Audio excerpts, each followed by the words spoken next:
La mente humana siempre busca explicaciones. Un ruido en la oscuridad, una sombra que se mueve, una coincidencia extraña. Nuestro cerebro intenta encajarlo todo en una caja lógica. Pero ¿qué pasa cuando te encuentras en un lugar donde la lógica se estira hasta romperse? ¿Qué haces cuando la realidad te susurra al oído algo que no puedes explicar? Hoy no vamos a hablar de mitos lejanos, ni de leyendas de internet. Hoy les voy a contar algo que me pasó, algo que viví en uno de los lugares más aislados y silenciosos del planeta. Un lugar donde el silencio, a veces, tiene voz. Amazolek, en la costa este de Groenlandia. Imaginen un lugar tan remoto que para llegar, el mundo parece deshacerse. Aterrizas en una pista de grava y de repente, todo lo que conoces queda atrás. A tu alrededor, solo hay glaciares infinitos y un mar que en invierno se convierte en un desierto blanco. Los colores se reducen a tres: el blanco de la nieve y el hielo, el azul profundo del cielo y del agua helada, y la oscuridad casi total de la noche polar. No llegué allí como turista. Fui invitado por un antropólogo danés, un hombre que había dedicado su vida a estudiar las tradiciones inuit, en especial las historias sobre los Turengai. Los Turengai no son fantasmas como los entendemos en Occidente, son espíritus, presencias, fuerzas de la naturaleza que habitan ese mundo helado. Los inuit hablan de ellos con una naturalidad desconcertante. No hay terror en sus voces. No hay drama. Es como si hablaran del viento que azota la costa, o de las mareas que suben y bajan. Los Turengai simplemente están ahí. Son parte del paisaje, una pieza más en el puzzle de la existencia en el Ártico. Y aunque leí mucho sobre ellos, la historia que realmente se me clavó en la memoria no está en ningún libro. Me la contó una mujer llamada Keisa. Keisa era una anciana inuit. Su inglés era limitado, pero la comunicación iba más allá de las palabras. Había en su mirada un cansancio milenario, una sabiduría tranquila, que hacía imposible dudar de lo que decía. Estábamos sentados en su pequeña y cálida casa, mientras afuera el viento aullaba. Ella miró hacia la bahía congelada, una planicie blanca que se extendía hasta donde alcanzaba la vista. En invierno, el mar se congela con tanta fuerza que la gente cruza a pie de un lado a otro, sobre una capa de hielo gruesa como el muro de una fortaleza.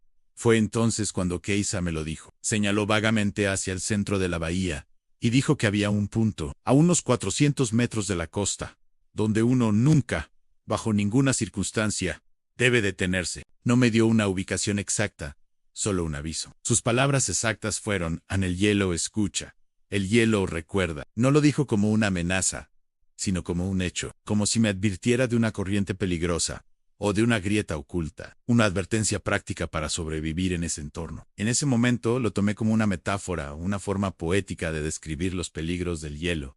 Estaba muy equivocado. Un par de noches después, tuve la oportunidad de comprobarlo. Acompañé a un cazador local, Nano, a revisar sus redes de pesca. Las colocan bajo el hielo a través de agujeros que perforan con barrenos. Era muy tarde. La luna era un disco pálido y la aurora boreal danzaba en el cielo, tiñéndolo de un verde espectral y silencioso. El silencio en el Ártico es algo que no se puede describir. No es ausencia de sonido, es una presencia espesa, envuelve, se siente en los huesos. Caminábamos sobre la bahía congelada. El único sonido era el crujido de nuestras botas sobre la nieve.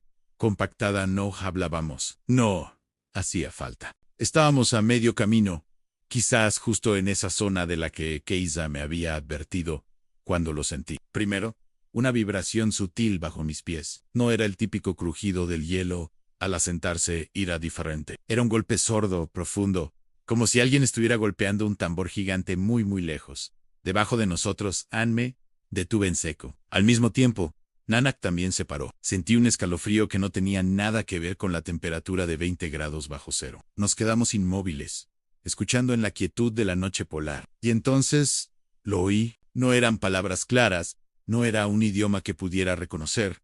Eran voces, murmullos apagados, como si un grupo de personas estuviera hablando en susurros justo debajo del hielo, a varios metros de profundidad. Al principio pensé en ballenas, en los sonidos que hacen bajo el agua, pero conozco esa acústica, he escuchado grabaciones.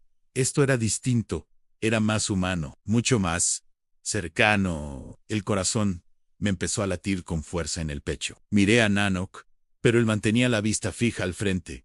Su rostro era una máscara impasible. Entonces, con una voz apenas audible, casi un susurro llevado por el viento, Dijo no escuches. Caminan, pero la curiosidad, esa mezcla de fascinación y estupidez humana, fue más fuerte que el miedo. Desobedecía. Me agaché, casi como un acto reflejo, y pegué la oreja al hielo. El frío era tan intenso que quemaba, pero no me importó. Al eliminar el ruido del viento, las voces se volvieron nítidas, aterradoras en su claridad. No eran gritos de pánico, eran susurros, conversaciones fragmentadas, como si alguien intentara contar un secreto con el último aliento. Distinguí inflexiones, algunas voces parecían sollozar débilmente.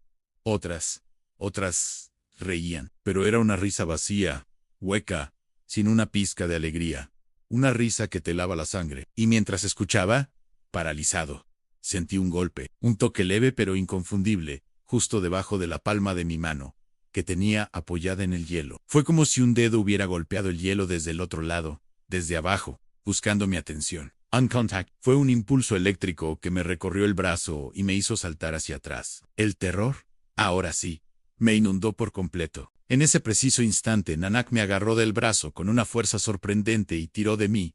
«Camina», ordenó, esta vez con una urgencia que no dejaba lugar a dudas. No dijimos ni una palabra más en todo el camino de vuelta. Solo caminamos rápido, casi corriendo, con el sonido de nuestros corazones martilleando en nuestros oídos. Solo cuando mis botas pisaron la nieve firme de la orilla, cuando estuvimos de nuevo en tierra, Nanak se detuvo y me soltó. Se giró para mirar la bahía helada, y dijo algo que nunca olvidaré: el hielo guarda a los que cayeron. Y los que escuchan demasiado, a veces quieren seguirlos. Mi mente racional intentaba buscar respuestas. ¿Eran personas atrapadas? ¿Era algún tipo de memoria acústica del hielo?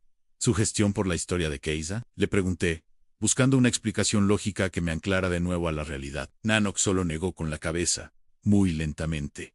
Su expresión no dejaba lugar a interpretaciones. Esa noche fue la más larga de mi vida. En la pequeña cabaña donde me alojaba, con el viento silbando afuera, no podía quitarme las voces de la cabeza. Y entonces, lo escuché de nuevo en un sonido suave. Golpecitos, rítmicos, como uñas rascando un cristal. Pero esta vez, no venían de debajo del suelo, venían de mi ventana. Una ventana que daba a un segundo piso, sin ningún balcón o árbol cerca. Me quedé petrificado en la cama, sin atreverme a moverme, sin atreverme a mirar. No dormí hasta que los primeros rayos de sol tiñeron el horizonte. Al día siguiente, busqué a Caesa, le conté, con la voz temblorosa, lo que había pasado. Ella me escuchó con esa calma suya, asintiendo de vez en cuando. Cuando terminé, me miró y me dijo algo que le dio un nuevo y terrible significado a toda la experiencia. Nosotros no tememos a los muertos como ustedes, dijo.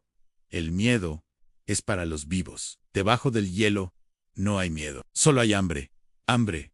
Esa palabra resonó en el silencio de su casa y se quedó conmigo para siempre. No un hambre física, sino un hambre de compañía, un anhelo de arrastrar a otros a esa quietud helada. Desde esa expedición a Groenlandia, algo cambió en mí. Nunca más he podido caminar sobre un lago o un mar congelado sin sentir un eco de ese terror. Y a veces, en el silencio más absoluto de la noche, cuando no hay ningún ruido, juro que puedo escuchar un murmullo muy distante, como si un fragmento de ese hielo se hubiera quedado conmigo, recordándome que una vez me detuve a escuchar cuando no debía, y que desde entonces, una parte de mí sigue allí, en la oscuridad, bajo el hielo de Amasole. Gracias por acompañarme en esta historia tan personal. A veces, las experiencias más profundas son las que no tienen una explicación fácil. Si te gustan este tipo de relatos, no olvides suscribirte y activar la campanita para no perderte los próximos viajes a lo desconocido. Nos vemos en el siguiente video.